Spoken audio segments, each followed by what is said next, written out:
So the plan stems from previous research we conducted on joint action facilitation, and we found that people tend to make changes to their movement in order to prioritise the efficiency of the group movement, and you see this in when humans are passing to humans or when humans are passing to robots. However, when receiving from robots, we found that if the robotic action didn't conform to what the participant expected, their action planning was impaired, indicated by how fast they reached their peak velocity. But this wasn't the case in humans. We think it might be because humans have so much experience interacting with other humans, they have a higher level of adaptability to adapt to unexpected movements. So we plan on manipulating task difficulty and stakes to make the whole movement more difficult in order to reduce adaptability. You can see our hypothesis below. To do this, we're going to do a motion capture study, and participants will take part in a series of passing tasks. The first two blocks are going to be the participant passing to either Confederate or non-Confederate, and this will help us understand their expectations of how much they expect their partner to facilitate for them.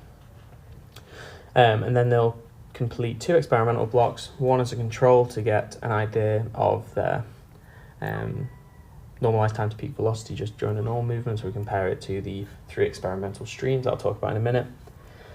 The process should take about 30 minutes, and participants will do 1 of 3 experimental streams. So the 3 streams are stakes, task difficulty, and stakes and task difficulty. So for the stakes stream, we're going to make the movement a higher stakes movement by filling the mug with water and asking participants not to spill any water.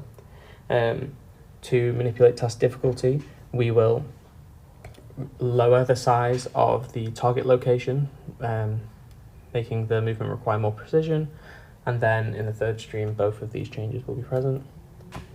We are going to analyse the data using linear mixed effects models, and we're going to focus on this idea of normalised time to peak velocity, but only during the approach phase, as this had the most explanatory value in the past. And implications of the research will be anything with a high stakes movement, so think of something like surgery or competitive sports. So here's some predicted results, which come from the idea that as one's ability to action plan is impaired, they will rely on other factors to aid the movement.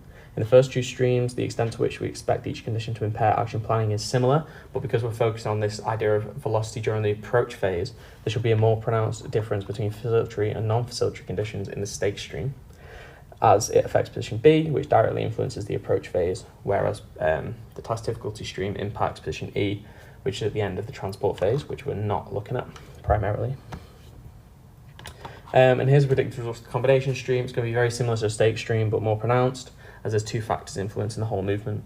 This crossover effect is because if a participant has impaired ability to adapt to their partner's movements, they're going to be relying on what they're expecting their partner to do.